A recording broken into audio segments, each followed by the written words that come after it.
And good morning to you all, and well, let's say happy Easter. Well, we say that with a hesitation, seeing as your favorite weekend news duo here at News Central, Judith and I are proudly agnostic, not quite spiritual, not quite secular. We're just hovering somewhere in between the, coffee and our cold facts. But hey, just for tradition's sake, happy Easter to all who celebrate. May your rice be soft, your Easter felicities be well attended, and your power supply stable. Speaking of traffic, not that it relates in any way, hallelujah to all who tried to exit Lagos on Good Friday and got stuck in the special kind of hell that was Kara Bridge.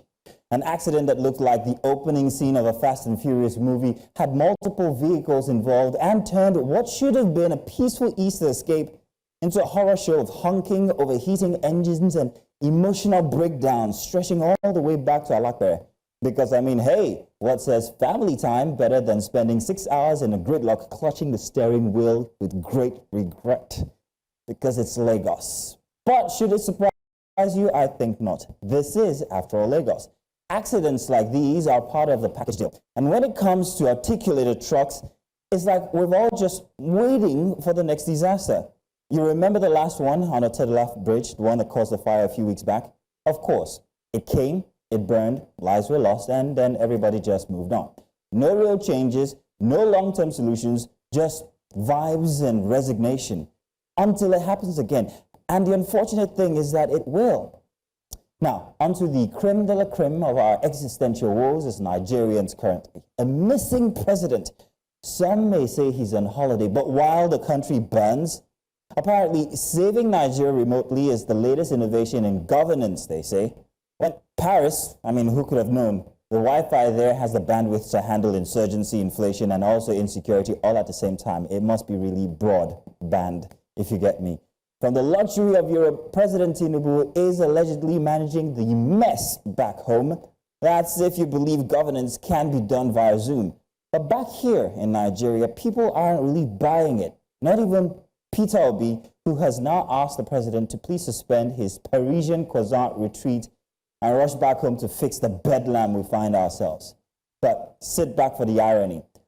While I hear you ask, but we have a vice president somewhere on the ground now, don't we? Well, just when you thought the drama couldn't get any better, rumors surfaced that the Vice President Kashim Shettima was denied access to Aso Rock while the boss was away in Paris. The presidency, of course, they deny it, as they deny almost everything. But really, for 1 second, think about it. If the VP can't get access into the building, who's running the shop? The janitor? ChatGPT? I don't know. Or even if there was the slightest partial possibility or truth of this happening, then Nigeria has really fully entered its family feud phase. A messy type, where uncles are locked out of the house and cousins are fighting for the remote control. Honestly, it's giving like African Big Brother meets House of Cards vibes. But not to worry, we're all here to make sense of the chaos and mess that is Nigeria, Judith and I. Come through, Judith. Hi, how are you? Good morning. Hey, good morning to you, Miss. Happy Easter. She tells me happy Easter. And now it's greetings now. They told me happy Easter this morning. I'm passing it on. Pass it on, I guess. Pass it on. There we go. In any case, Lagos, Nigeria, Africa, the world, welcome to Breakfast Extra, your weekend therapy session, news buffet, and passive-aggressive family gatherings at Easter, all rolled up into one. Let's get the show started.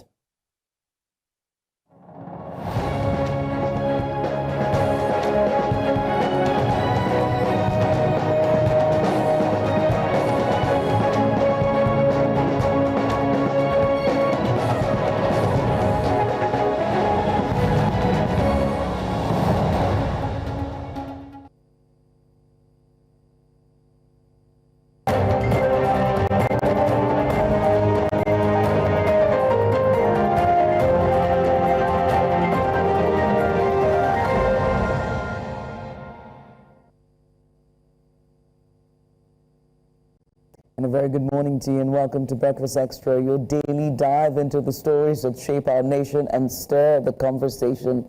On today's edition, we've got a compelling lineup that cuts across culture, infrastructure, agriculture, and social justice, all reflecting the pulse of Nigeria.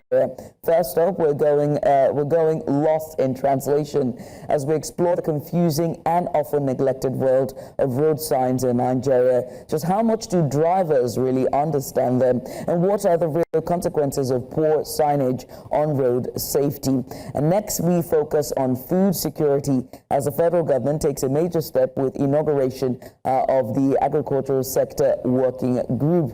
It's a bold move to combat food insecurity and strengthen coordination across Nigeria's agricultural value chain. Then it's lights, camera, stage as we examine the theatre revival sweeping through Nigeria, a cultural comeback that's led by young, passionate creatives determined to bring back the stage to its, despite the dominance of Nollywood and social media and streaming platforms, they were doing their best to bring our stage back to its old glory.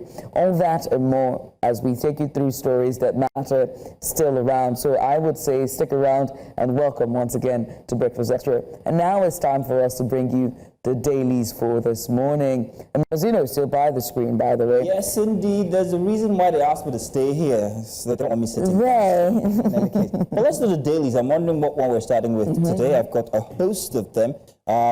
We're starting with the Punch. Let's go for the Punch newspaper this morning. Front and center, big headline here. Security chiefs under fire over mass killings. Benue death toll rises to 55 as 250 killed in 2 weeks. Wow. Now, Bello Turji exclusive 7 months. Is that exclusive? Hang on a second. My glasses are a bit iffy these days. Exclusive 7 months after Tinubu's order. Elusive. I beg your pardon. Elusive.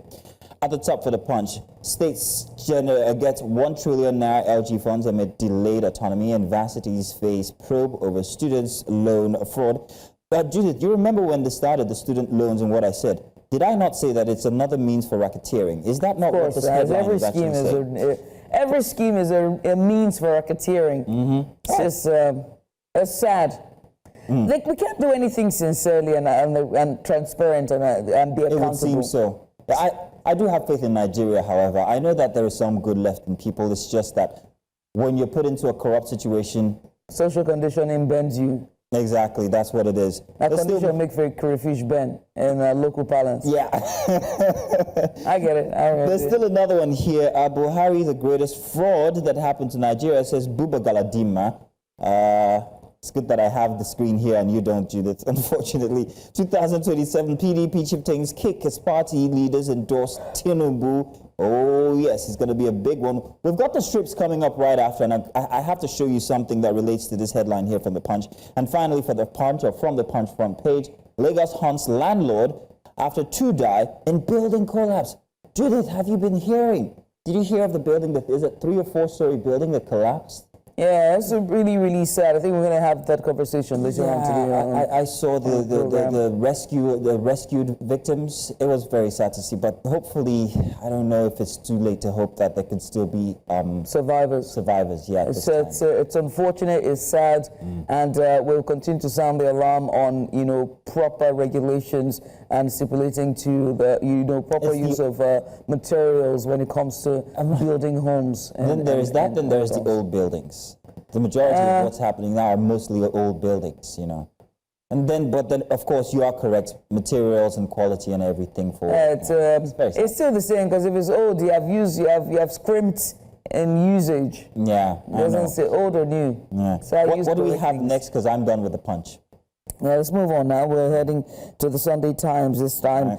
And the very first one that jumps at you here, Bishop Chikwe to Tinubu, Nigeria's insecurity out of control, tackle incessant killings. You can find that on the front page of the Sunday Times. At the bottom there, Edo kidnappings will sign death sentences and convicted kidnappers, and that's from the governor, the Okpolo. You can find the story on page 2. Report on VP Shettima blocked from Aso Villa mischievous, and that's from the presidential aide there. That story is on page 8. Can we pause and talk about this though, Judith? Sure. Do you think that there's smoke without fire? This is just you and I talking now, not like, just you and I. Do you think there's smoke without fire? Let me take off my journalist hat. Okay, do that. What do you think? Judith, speak, don't laugh. Serious business. Oh my God, I am afraid. Okay, go on. I'm afraid of things going viral these days. But here's Off what the record. So off the record, yes, there's no smoke without fire for certain. For that to have leaked and say it's a mischievous rumor, it's very interesting that that all of these persons are not getting into Aso Villa. Why? Is it because the president is not around? I will tell you something. Like you say, there's no smoke without fire. But even if it is remotely possible, what could be behind it? And then it's the instant feedback, which is something we should actually commend by the presidency. The instant reply and, crisis control. Oh, no, it's just mischievous people trying to make nonsense happen. But I still think that with the way that they're responding, the presidency, there's something there. Yeah, I mean, there is something there for certain. It's like putting out the fire quickly. Yeah, before it comes up. And that smells guilty as well. Exactly. It smells very guilty as well. Suspicious. But if you have that many aides when it comes to press for media, the many media aides like you do, that's your job, to literally put out any small fires that you find. So it's clear that they have their ears on the ground and they know what's going on. They can smell every news. But it's just sad that the real things we'd like for you to address, you're not addressing them. But yes, indeed. We digress. Still on the Sunday Times. Yes. Still on Sunday Times, former Defense Minister Danjuma reiterates call for self-defense. That story there is on page 9. Kaduna police arrest 6 suspected kidnappers, recover 4 AK-47 rifles. That story is on page 7. 2027, Isoko Nation backs Tinubu. Oboriwori vows to deliver 70,000 votes. That story is on page 6. We did? Well, Rosina, that's what the paper said. Sorry, I was not informed. Which is some people? They didn't send me a memo or circular. Wait. Well, how do you greet Isoko? Isoko Wadu. There we go. Isoko Wadu. Hey. I'm not saying that they shouldn't. I don't have I'm not supporting you pledge your votes now. Who will you vote? The whole Isoko Nation, meaning I'm included, but I didn't get the memo. so it should be 69,999. Until 69,999 votes. Yeah, there we go. I'm so sorry. 69,999 votes.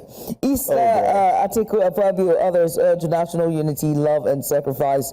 You can find that story on page 4. And pretty much all of the paper there for the Sunday Times. Okay. All right, we're moving on now. Let's move on to the Sunday Tribune. We've got this one here. This headline you might have been seeing across all dailies' front pages. Terror attacks, Middle Belt has bled enough.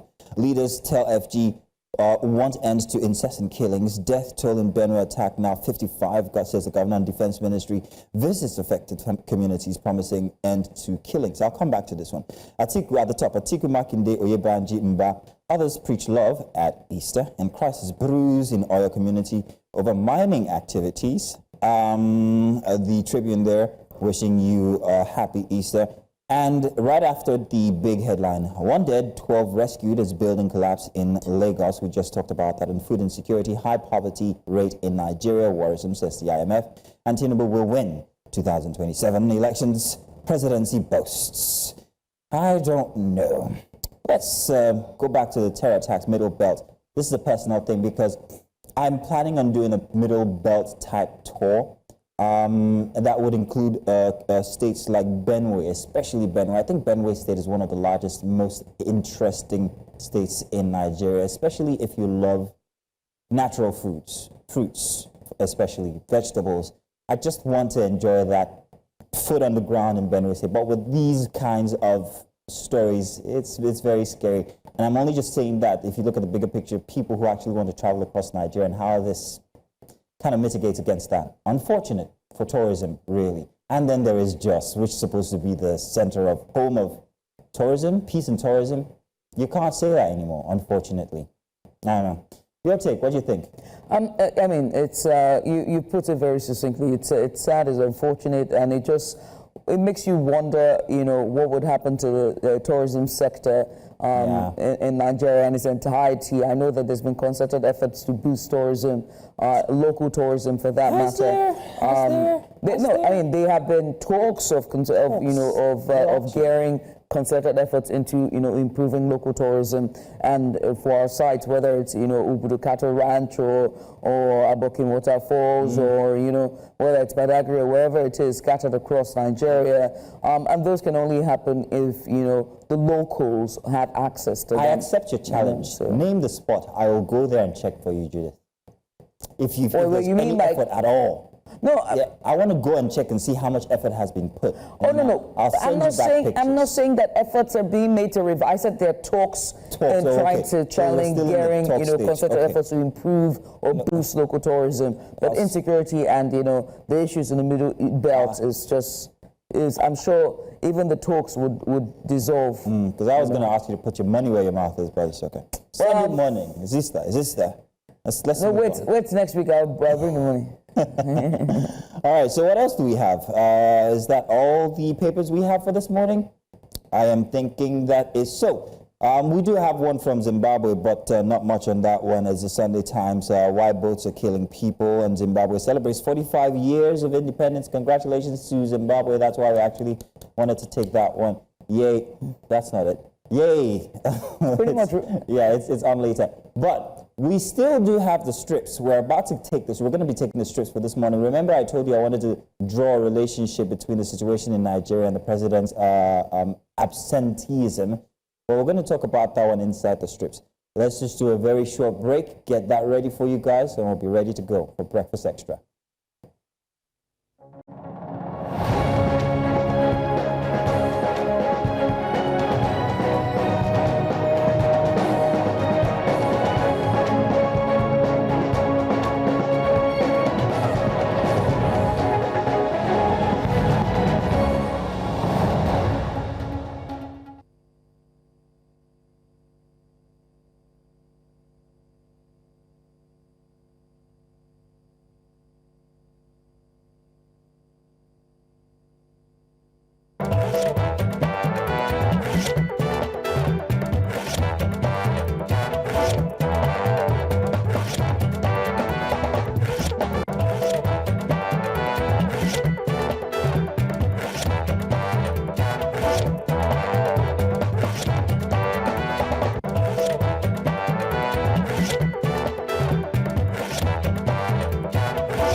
Once again, you're welcome. It's still Breakfast Extra for a Sunday morning edition here. Judith, my able co-host, is still with me. And right off the bat from the dailies, let's go into the strips. Let's let people know exactly what caught our attention through the week. Now, Judith, I dread to say that this week's or the past week's cartoons or the ones that we've chosen are rather grim. Grim because Nigeria has found itself in a state of banditry and Boko Haram resurgency, and that seems to be on the front burner. It's the major topic recently. Let's show you our very first one, and regardless of anyone that we pick, I can assure you that it's not a very... Okay, fine. Okay. Let's take a look at these two youngsters on rocket ships heading to the moon. No, all the way to 2027. Their eyes set on the prize and the tunnel vision. Tunnel vision, indeed. We're on top of the situation. We'll get there. And they're riding on rocket ships that are spewing out gas of hunger and insecurity. And you know the individuals that they're trying to depict, they're none other than, well, a president and a certain vice president who might or might not have been locked out of Aso Villa over the week. But situation in Nigeria. Yesterday, your monologue actually talked about Nigeria being run on remote control. I took a bit of that inside of mine today. Did you see? Yes, I did. I did. I mean, when the presidential aide said that the president is well aware of what's going on, he's still in tune and he's working remotely. And I said, I had never seen anything in my entire life, both home and away, where president is ruling remotely. Oh, well, the advent of technology. What a time to be alive. Thank you, God. The previous list, nomination list from the previous week, remember I said something? It was all run on ChatGPT. That's why they had so many mistakes. And quite frankly, that's perhaps what happened. Don't say I said it. Let's move on now to our very next one, because we've got 3. This is one down. We've got 2 more to go. Now, the very grim reality. Let me step back for a second here. Okay, you can still see. The president deserves a befitting reception when he returns. Coming down from the plane from his trip to France, and who is going to welcome him? Oh, no. This is Asuko, by the way, for Daily, for Business Day. And how grim does that look? With everything that's happening, resurgency, the deaths, the attacks. It's not just the middle belt anymore. I mean, we're having cases in Oyo as well. So what exactly is happening in Nigeria? One has to wonder. And is this the best time for the president to actually be on break, regardless of how much he actually deserves it? And I put that in dog ear quotes. Your take, Judith. What do you think? Oh, man, this is chilling. It is chilling. This is chilling. I don't have any words to describe. I don't have the proper adjective except to say that that's a very chilling picture and really just puts into... I mean, look at the 4th corpse. That is a child. That is a child, exactly. Oh, one of the attacks in Benue State with 55 that actually included women and children as well. And no one spared. And then the other, the one who's right next to, the person, of course, the president, he's holding a bunch of, which would most likely be a child as well. This is what the president would be coming back home to. Yeah, the entourage that's going to welcome him. If only. Let me just put it like that before. Chilling. No words to describe it. The last one here is from Mustafa Bilama. He draws for Daily Trust. And welcome to play to indigenes. These are the causes, as suggested. Indigenes, settler dichotomy, ethnic and religious tensions, land and resource disputes, especially land and resource disputes, and governance and security failures, criminal activities and banditry. It's just a very simple picture, but it just tells you exactly what to look out for. There was a response to this one back on social media, on X actually, and a certain B21 Raider, that's BXX1 Raider, he said, the one thing you'll never say is the killings are a master plan, he says. Reduce the so-and-so population, can't say the word, grab their lands. Now, I've always talked about the fact that there is something underneath it all. It can't just be people angry at people for certain cultural, disagreements and stuff. There's something at the core, and it's minerals, I've always said. I remember posts made on Instagram and X from before where people were actually just walking the roads and you could see these minerals on the ground. It's a very rich place, Jos, Plateau State generally, and these are actually always, well, sometimes at the core of the disputes that people experience. If we can take care of that, I believe, my suggestion as an individual, a pressman, journalist, that maybe we'll begin to see what the main causes are and maybe find a solution. My take. Judith? So I don't know what the probable cause for this will be. Minerals, yes, maybe minerals, probably, but there's a larger, sinister thing at play here, and I think it is. And our guest yesterday put it very nicely. He said at first it was ethnical cleansing, at secondly it was religious, and then it slowly became a commodified chaos, and I'd like to leave it as a commodified chaos. On the same page. It's clearly chaos. So whether it's minerals, whether it's ethnic, whether it's religious, one thing is certain, the chaos that is going on there is commodified, and it is a commodified terrorism, and it just needs to end. I'm going to save that word or that phrase. I'm going to use it next time. So if you hear me saying it, I borrowed it from off of you. Please may I have it. Thank you very much, Jill. Thank you. That's all we have for the strips this morning. I'm tired of standing. I'm coming to meet you, please. Get over here.